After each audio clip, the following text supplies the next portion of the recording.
Welcome to the Tech Mobility Podcast.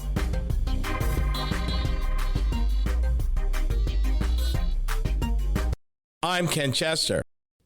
On the docket, top finishers in the annual J.D. Power Vehicle Dependability Survey, no new hires unless AI can't handle it, and navigating the messy middle in commercial trucking. To add your voice to the conversation, be it to ask questions, share an opinion, or even suggest a topic for future discussion, call or text the Tech Mobility Hotline. And you know the number, 872-222-9793. Or you can email the show directly, talk@techmobility.show.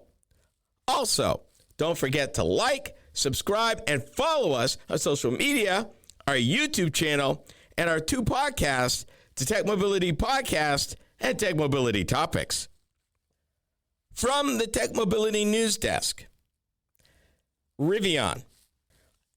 Rivian is one of the more successful, after Tesla, EV manufacturers. Rivian has attracted investment, not just from Amazon, Ford Motor Company, and now even Volkswagen has invested not just millions, but billions of dollars into what Rivian is doing. And unlike a lot of other EV manufacturers that struggle for capital, struggle to get to market, struggle to get it going, Rivian's been very successful. They bought the old Mitsubishi plant in Normal, Illinois. They're building a brand new plant in Georgia. They do have vehicles off the line and been in production now for a few years, have ventured into commercial vehicles thanks to Amazon's investment, and then finally even kicked that door open that now Amazon is not mutually exclusive anymore. They can sell those vans to anybody willing to buy them. So Rivian's been on quite a roll, and in some ways really is more diversified as a company than even Tesla is. So one of the success stories. The reason why I bring Rivian up during this visit, is if all of that wasn't enough. This is from Automotive Dive, and they talk about they're spinning off a micromobility unit as a new startup, aptly named Also. And Also will focus on small, lightweight electric vehicles to address global mobility transportation challenges, according to the EV maker. It is an acknowledgement by this EV manufacturer that one size does not fit all, and that if you're going to be around, if you're going to be prepared to compete globally, you have to have an open mind about what mobility is defined as in other countries, especially emerging countries. Sometimes it's an electric bike, or it's a scooter, or it's something else that is not something you would normally find in America. See, in America, we've got wide open spaces, and we built a whole economy based on the motor vehicle.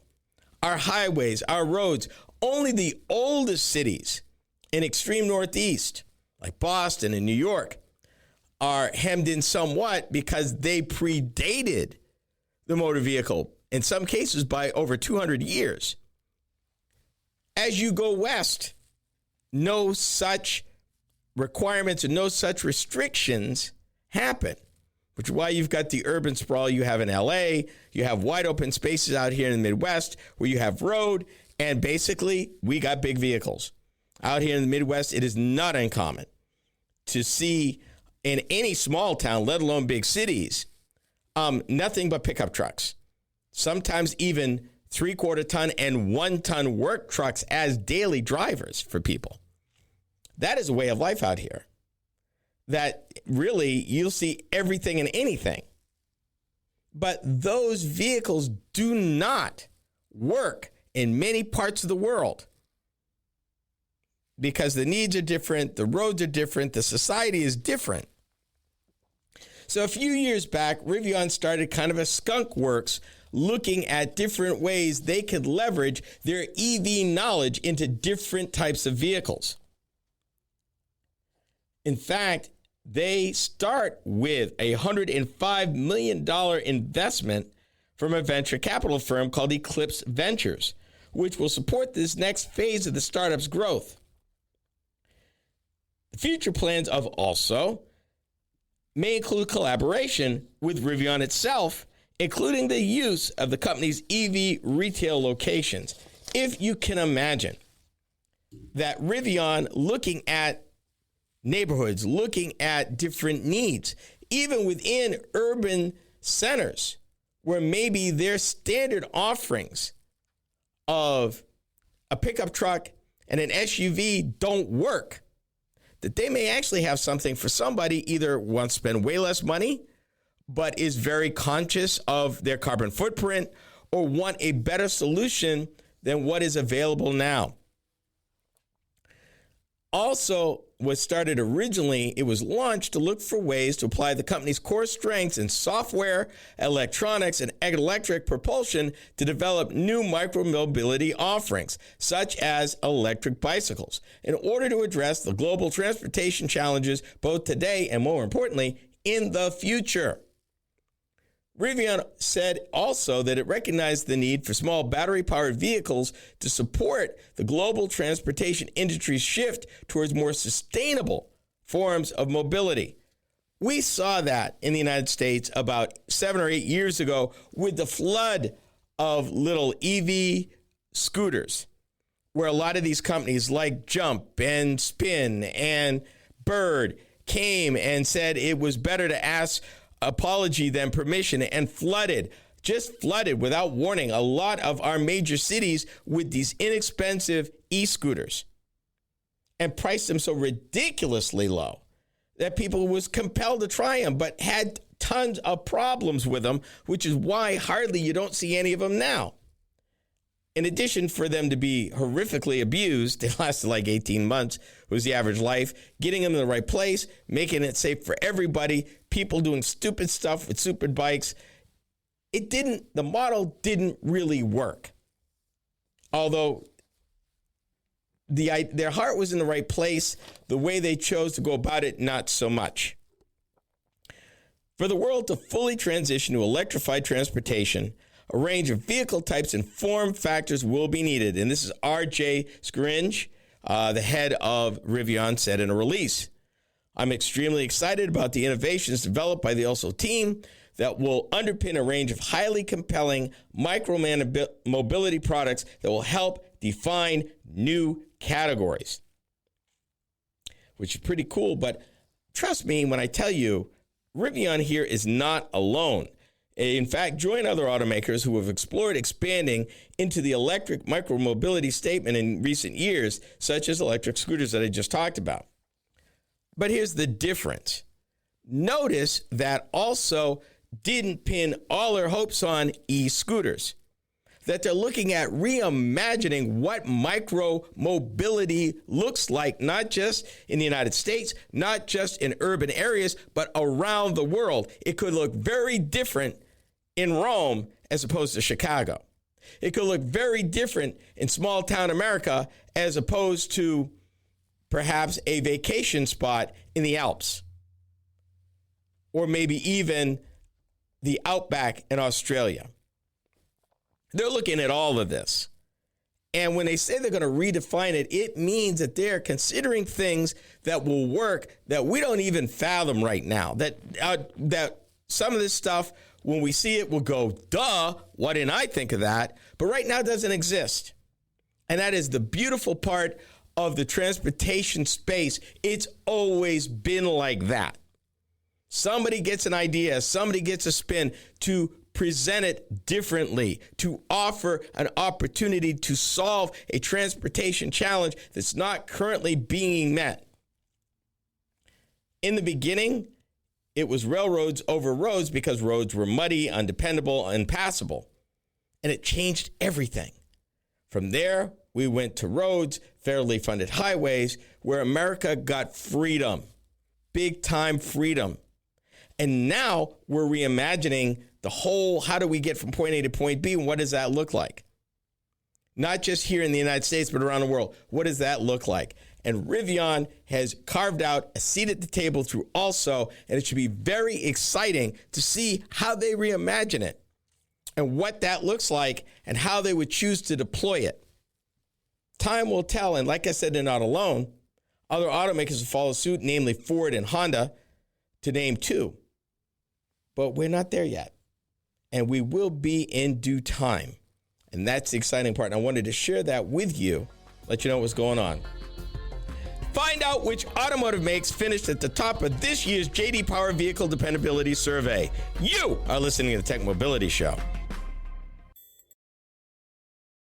Are you tired of juggling multiple apps and platforms for meetings, webinars, and staying connected? Look no further than AONmeetings.com, the all-in-one browser-based platform that does it all. With AON Meetings, you can effortlessly communicate with clients, host virtual meetings and webinars, and stay in touch with family and friends, all in one place and for one price. Here's the best part. You can enjoy a 30-day free trial. It's time to simplify your life and boost your productivity. AONmeetings.com, where innovation meets connection. Get started today and revolutionize the way you communicate. Social media is the main place to be these days, and we are no exception. I'm Ken Chester, the Tech Mobility Show. If you enjoy my program, then you will also enjoy my weekly Facebook videos. From my latest vehicle reviews to timely commentary of a variety of mobility and technology-related topics, these short features are designed to inform and delight you. Be sure to watch, like, and follow us on Facebook. You can find us by typing the Tech Mobility Show in the search bar. Be sure to subscribe to our Facebook page. Social media is the place to be these days, and we're no exception. I'm Ken Chester of the Tech Mobility Show. If you enjoy my program, then you will also enjoy my weekly Instagram videos. From the latest vehicle reviews to timely commentary on a variety of mobility and technology-related topics, these short features are designed to inform and delight you. Be sure to watch, like, and follow us on Instagram. You can find us by typing the Tech Mobility Show in the search bar. For those of you that listen to podcasts, we have just the one for you. Hi, I'm Ken Chester. Tech Mobility Topics is a podcast where I upload topic-specific videos each week. Shorter than the full show, these bite-sized programs are just the thing, particularly if you're interested in a particular topic covered on the weekly radio show. From Apple Podcast to iHeartRadio and many podcast platforms in between, we got you covered. Just enter Tech Mobility Topics in the search bar wherever you listen to podcasts.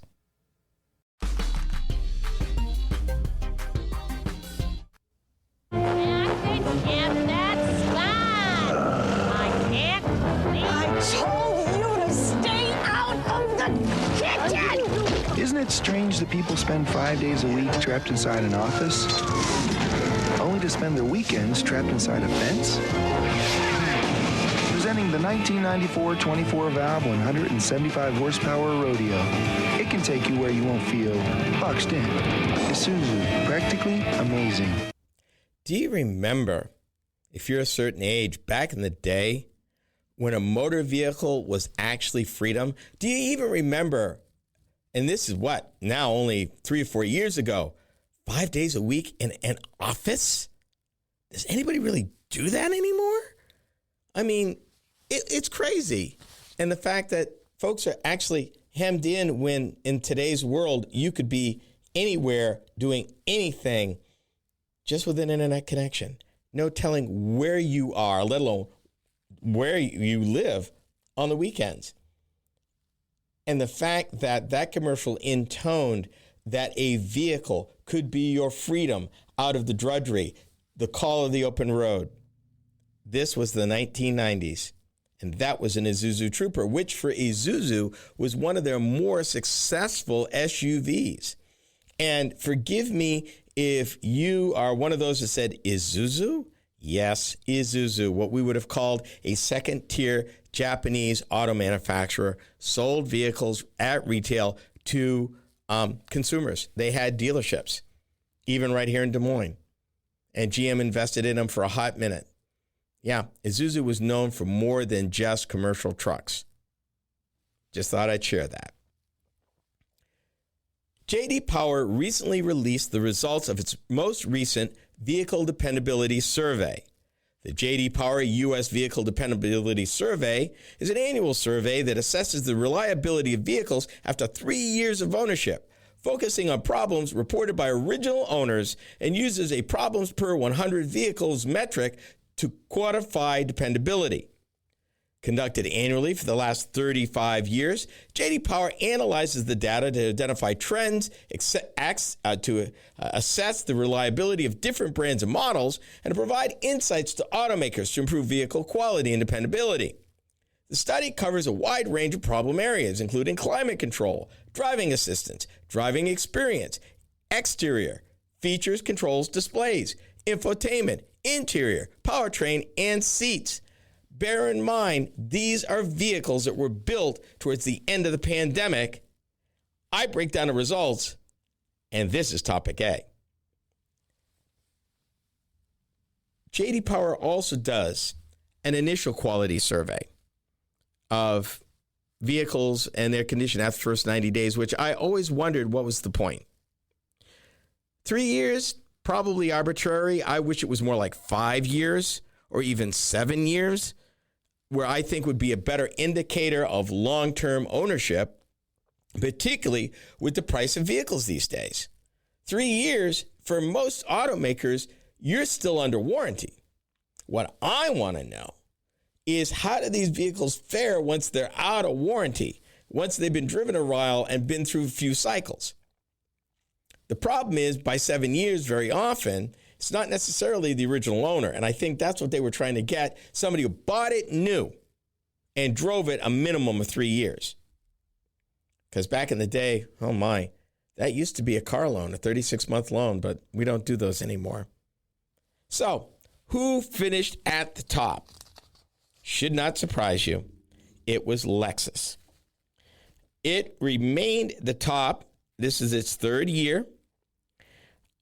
And their problems per 100 vehicles actually increased by 5 to 140. That means for every 100 vehicles that rolls off a Lexus assembly line, each car had on average 1.4 problems with it. And that's the top. You don't want to see the bottom. The bottom, and I won't name the names yet, but the worst performing ones are actually closing in on 300 per 100, which means it had 3 problems per 100 after 3 years. Here's something that may surprise you. I told you who number 1 was. And you're probably yelling right now saying, I know what it is. It's Toyota. Toyota's number 2, right? Toyota. No, it's not. Number 2 in the J.D. Power Vehicle Dependability Study for this year is Buick. It was second overall and was the top ranked mass market brand, overtaking Toyota, which dropped to third, just behind Mazda. Buick. Yes, I said it. Buick. A General Motors brand, Buick. Across the industry, the average number of problems per 100 vehicles studied rose actually to 202. This is an average 6% increase. It's the largest year-to-year increase in a 36-year study, according to the director of auto benchmarking at J.D. Power, and largely reflects software bugs and smartphone integration and connectivity. Yeah, one of my pet peeves with my 2018 Chevy Equinox, connecting my Android phone. We have moments. We'll just leave it at that from time to time. This rise in long-term reliability follows a period of upheaval across the industry as automakers struggle to rebound from pandemic shutdowns, remote work, supply chain glitches, and a chronic microchip shortage. Remember that? With 2021 to 2022, a period of profound disruption. Do you remember Ford parking thousands of F-150s they couldn't sell because they needed a chip? Remember that? Remember dealer lots being empty? You remember that? Yeah, we're talking back then. Those headwinds and challenges took a toll on new vehicle launches. The study found that out of 27 new or redesigned models launched in 2022, only 4 performed better than average for this segment. 4. Let me give you the rest of the top 5 because I think that is relevant. And then I'm going to give you the top 10. After Buick, top 5. So you got Lexus 1, Buick 2, Mazda 3, Toyota 4. Get ready for this. Number 5 in the top 5 with the amount of things gone wrong after 3 years at 169, Cadillac rounded out the top 5. In number 6, Chevrolet. Number 7, GMC. Number 8, Porsche. Number 9, BMW. And the 10th, Mini. Those are the top 10. Should surprise you because you're saying General Motors? Yeah, GM, Buick, Cadillac. In the top, those in the top 5 at Chevy and GMC in the top 10. Let me give you the top models because that's by nameplate. Most dependable model. Number 1, Toyota Avalon. Again, no surprise. Number 2, compact car, Toyota Corolla. No surprise. But number 2, most reliable compact car, dependable, Kia Forte. Number 3, Subaru Impreza. Midsize car, top 3, Toyota Camry, number 1, Nissan Altima, number 2, Hyundai Sonata, number 3. Compact SUV, Toyota RAV4, GMC Terrain, Mazda CX-5, which is a volume leader for Mazda. Imagine that. Assume AI. Prove the need for humans. Welcome to the new normal.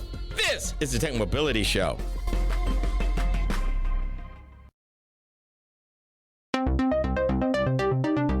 Do you listen to podcasts? Seems that most people do. Hi, I'm Ken Chester, host of the Tech Mobility Show. If you missed any of our weekly episodes on the radio, our podcast is a great way to listen. You can find the Tech Mobility Podcast just about anywhere you can enjoy podcasts. Be sure to follow us. From Apple Podcasts, iHeartRadio, and many platforms in between, we are there. Just enter the Tech Mobility Podcast in the search bar wherever you listen to podcasts. Social media. It's the place to be, and we're no exception. Hi, I'm Ken Chester, host of the Tech Mobility Show. Several times a week, I post to TikTok several of the topics that I cover on my weekly radio show. It's another way to keep up on mobility, technology, news, and information. I've built quite a library of short videos for your viewing pleasure, so be sure to watch, like, and subscribe. That's the Tech Mobility Show on TikTok. Check it out.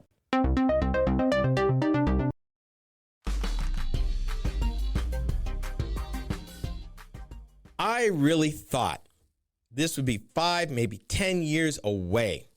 I never thought that this would be happening real time right now, literally 3 years after the launch of ChatGPT. And here it is.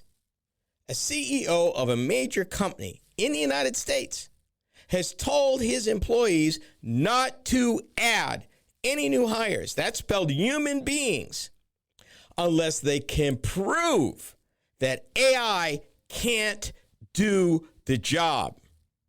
This is happening right now in America, right now. This is not a hypothetical, people. This is going on. This has happened. And I'll tell you who the company is in a minute. Welcome to Topic B. Let's take a step back. What the CEO is saying is assume agentic AI is part of the solution for whatever application within the company you're looking to hire somebody. Now, prove that AI, with the tools that the company has developed, cannot fulfill the staffing need you need. Only then will you have the grounds to actually add a human being to the payroll of this company. What does that do for people with those skill sets? If this is the beginning, if this is the canary in the coal mine, then these are not factory jobs.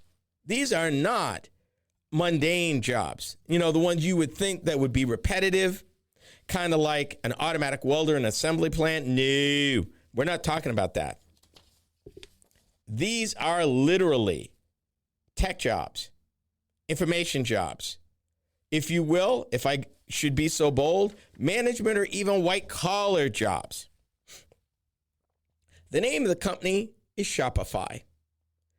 And its CEO, Toby Lutke, he released the letter that he released to his team because somebody released it and was trying to be all negative. And he said, no. Let me give you all the facts. He has reframed this statement. It reframes headcount planning, performance management, and workflow design around a single question. Can software replace this job function? Now, back in 2023, Shopify launched Sidekick, an AI assistant for merchants that create discount codes, generates reports, and automate routine tasks. Now, bear in mind, literally a year after ChatGPT breaks out, Shopify has an agent AI application already, even before agent AI even got the traction it's getting now in the attention. The CEO says this is the fastest shift in work practices he's seen in his career, yet the policy raises a cascade of questions. Like, for example, who decides if the AI has failed? What metrics determine when a task truly requires a human?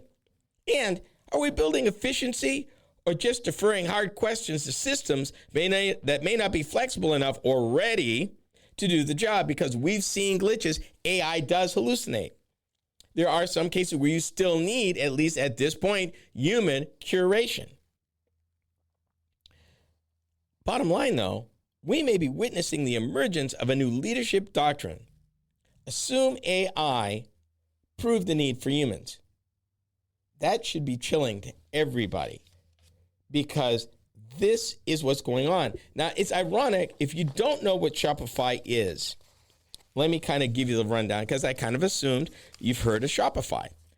Shopify is a Canadian e-commerce platform that allows businesses to create and manage online stores, offering tools for building websites, selling products, processing payments, and managing inventory, all in a, quote, user-friendly, cloud-based environment, end of quote. They consider Shopify software as a service platform, meaning that businesses pay a monthly fee to use the platform and its features. And what Shopify is saying, what's good for the goose is good for the gander. If we are doing this to facilitate our customers and help our customers use our platform more fully, then we should be using these same tools or better tools to help ourselves. Meaning, if AI can't, maybe I can hire somebody. But again, who's going to come up with the metrics? And wouldn't those metrics look different depending on the task at hand or the job needed to be done? Who defines the metrics? And then who buys in that the metrics as defined are reasonable, attainable, realistic? That's a whole question in and of itself that his letter does not address. Even if a team goes out there, what metrics are they comparing against to say, okay, we need these tasks done. We have these AI tools at our disposal. We feel we need to hire somebody for the nuance that this job requires. All right, who's going to apply the metrics to this situation that says, okay, in order for you to justify one way or the other, these are the metrics that need to be fulfilled. These are what we're going to measure the AI against to see whether or not it can do it. This is what we're going to measure whether or not we need a human being for. This is a big deal. Because if somebody is arbitrarily doing that or making an arbitrary decision with no input, they may be realistically shooting themselves in the foot, assuming that AI can do everything, when in fact not recognizing the limitations of AI as it is now, even though it is evolving at warp speed. And if you think your job is not subject to AI, then I feel for you. That is what the writer's strike and the Hollywood writer's strike was all about, the use of AI. Even down to what I do. All of what I do can be replaced with AI. Even down to mimicking my voice. All of it. The research that I do, all of it. Because I process mounds of information for you and determine stuff that I like, stuff I find interesting that I think you will too. And that's what kind of drives what I cover each and every week. Now imagine I could go to an agentic AI, define all of that and have it spew all of that. Use some other software to mimic my voice and my mannerisms, and suddenly you have a show where I ain't nowhere near the place. And it's generating stories probably better than me, or writing a better script without all the imperfections and the ahs and the ums. That's scary. But I believe, and it's my faith, that at least when it comes to content creation aspect of this, that people want authenticity still. And authenticity really is human. AI can do a lot of stuff. And the Shopify letter generates more questions than it answers. But it's a conversation that companies are at the cusp, just the cusp of trying to grapple with. How do you define the metrics in which AI is applicable or not, particularly when it comes to headcount, staffing, and how you manage your business? Will it totally replace us? Don't know. But at least at Spotify, it's the start of a conversation that they're now just starting to have. And I suspect that it won't be the last conversation that companies will have. In the trucking industry, it's called a messy middle, the place between fossil fuels and decarbonization. We take a peek at the process. We are the Tech Mobility Show. To learn more about the Tech Mobility Show, start by visiting our website. Hi, I'm Ken Chester, host of the Tech Mobility Show. The website is a treasure trove of information about me and the show, as well as where to find it on the radio across the country. Keep up with the happenings at the Tech Mobility Show by visiting techmobility.show. That's techmobility.show. You can also drop us a line at talk@techmobility.show. Did you know that Tech Mobility has a YouTube channel? Hi, I'm Ken Chester, host of the Tech Mobility Show. Each week, I upload a few short videos of some of the hot topics that I cover during my weekly radio program. I've designed these videos to be informative and entertaining. It's another way to keep up on current mobility and technology news and information. Be sure to watch, like, and subscribe to my channel. That's the Tech Mobility Show on YouTube. Check it out. Are you tired of juggling multiple apps and platforms for meetings, webinars, and staying connected? Look no further than AONmeetings.com, the all-in-one browser-based platform that does it all. With AON Meetings, you can effortlessly communicate with clients, host virtual meetings and webinars, and stay in touch with family and friends, all in one place and for one price. Here's the best part. You can enjoy a 30-day free trial. It's time to simplify your life and boost your productivity. AONmeetings.com, where innovation meets connection. Get started today and revolutionize the way you communicate. Social media is the place to be these days, and we're no exception. I'm Ken Chester of the Tech Mobility Show. If you enjoy my program, then you will also enjoy my weekly Instagram videos. From the latest vehicle reviews to timely commentary on a variety of mobility and technology-related topics, these short features are designed to inform and delight you. Be sure to watch, like, and follow us on Instagram. You can find us by typing the Tech Mobility Show in the search bar.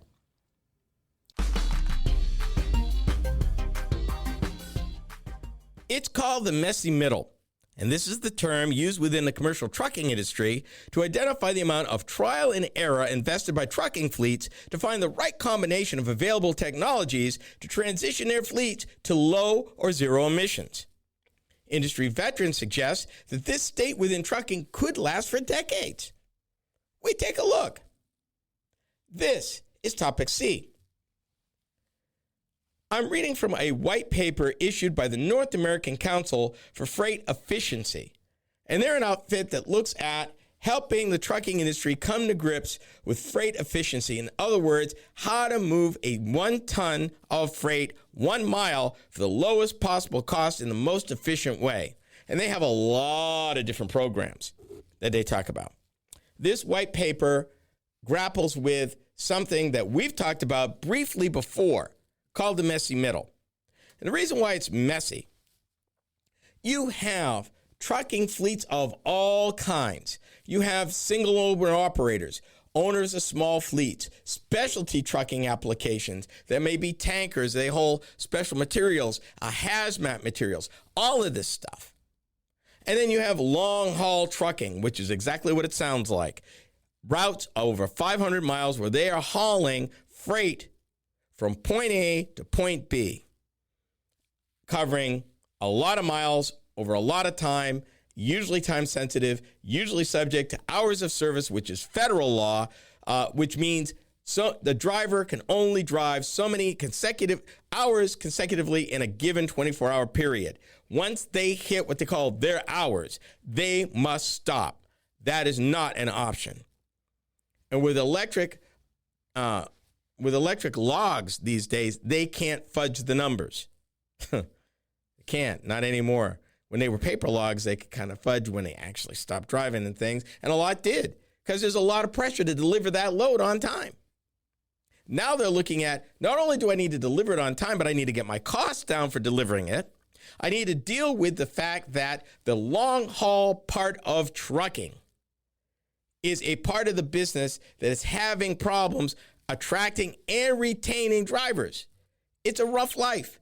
You're gone from home a long time. You are all over the country in all kinds of weather. You got a load to deliver.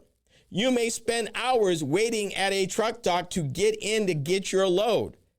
Unfortunately, while you're sitting, you ain't earning, because most trucking operations, unless you work for a company fleet, you get paid by the mile. And if those wheels ain't turning, you ain't earning. And while you're sitting in your truck, the meter's running on your hours of service. So you got all of this dealing with, plus the cost of the rig itself and the maintenance of the rig itself. How many truckers end up on the side of the road, their rigs broke down in real time? So efficiency is one thing. And I'm talking about an industry that is fighting over a tenth of a mile in improvement in efficiency out of a gallon of diesel fuel, and that turns into big, big money. Particularly when you're looking at the average vehicle now gets maybe 8 to 9 miles a gallon, the big rig trucks. So you're looking at decarbonization. And I'm going to be blunt with you right here. When it comes to long-haul trucking, battery electrics aren't the answer. They're not.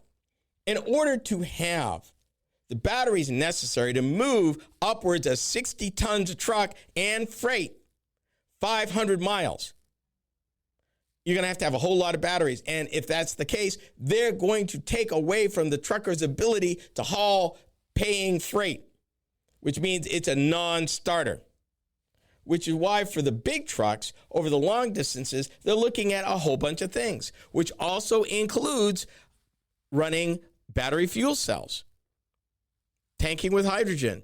It's not as heavy, doesn't take as much, and you don't need hours to have to charge the thing, which is the other challenge. If you can't go because you need to charge because your range is only 350, 400 miles, that quickly becomes unattractive. But as truckers look at all of this stuff that works for them, there's a million different things going on.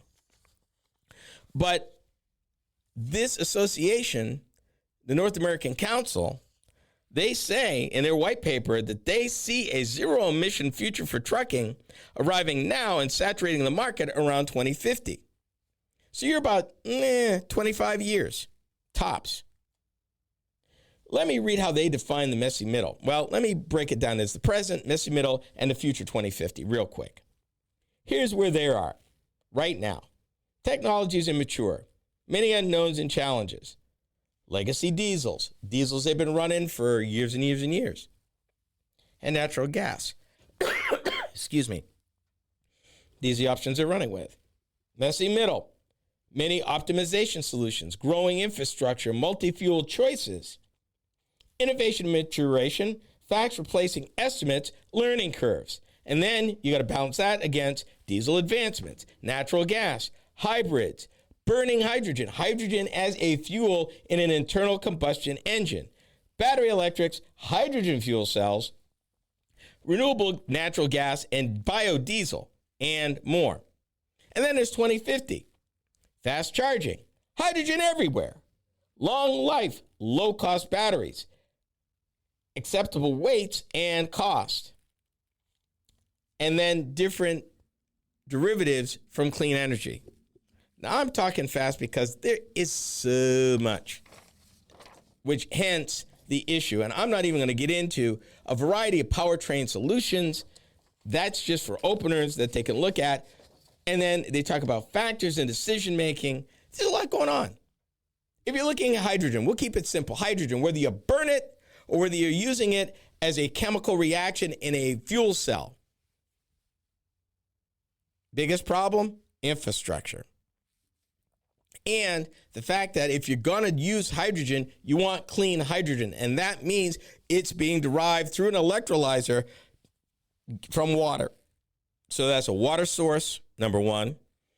A power source, which would be renewable, whether it be solar or wind or something else like that, hydroelectric maybe, because those electrolyzers require a lot of power. The good news is there's a lot of green hydrogen production facilities coming online, but it still pales in comparison of what the truckers are going to need and where they're going to need it. So you got that. And if you are a trucking asset manager looking at the life of your trucks and looking at what to replace and looking where to put your money, each one of these trucks are many hundreds of thousands of dollars, whether they're diesels or something else. And I haven't been able to even begun to talk about biodiesel or renewable natural gas. That's a whole nother conversation. Hence the term messy middle. They got a lot going on, and no one solution is going to work for everybody. This is definitely not one size fits all. But they're looking at it, and the one thing's for sure, decarbonization is happening, and it's real. That is happening in the trucking industry right now. The question is, how different fleets and different organizations look at how to get there. That's the issue. We've come to the end of our visit. Be sure to join me again right here next time. This has been the Tech Mobility Show. The Tech Mobility Show is a copywritten production of Tech Mobility Productions, Incorporated. Any rebroadcast, retransmission, or any other use is prohibited without the written consent of Tech Mobility Productions, Incorporated.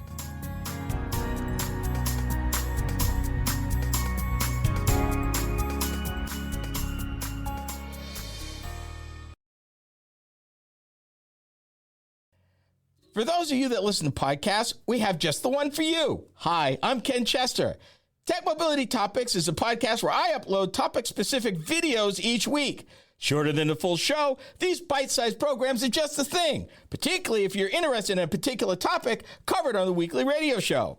From Apple Podcast to iHeartRadio and many podcast platforms in between, we got you covered.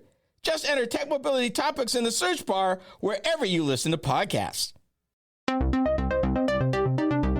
Social media. It's the place to be, and we're no exception. Hi, I'm Ken Chester, host of the Tech Mobility Show. Several times a week, I post to TikTok several of the topics that I cover on my weekly radio show. It's another way to keep up on mobility, technology, news, and information. I've built quite a library of short videos for your viewing pleasure, so be sure to watch, like, and subscribe. That's the Tech Mobility Show on TikTok. Check it out. To learn more about the Tech Mobility Show, start by visiting our website. Hi, I'm Ken Chester, host of the Tech Mobility Show. The website is a treasure trove of information about me and the show, as well as where to find it on the radio across the country. Keep up with the happenings at the Tech Mobility Show by visiting techmobility.show. That's techmobility.show. You can also drop us a line at talk@techmobility.show. Do you listen to podcasts? Seems that most people do. Hi, I'm Ken Chester, host of the Tech Mobility Show. If you've missed any of our weekly episodes on the radio, our podcast is a great way to listen. You can find the Tech Mobility Podcast just about anywhere you can enjoy podcasts. Be sure to follow us. From Apple Podcasts to iHeartRadio and many platforms in between, we are there. Just enter the Tech Mobility Podcast in the search bar wherever you listen to podcasts.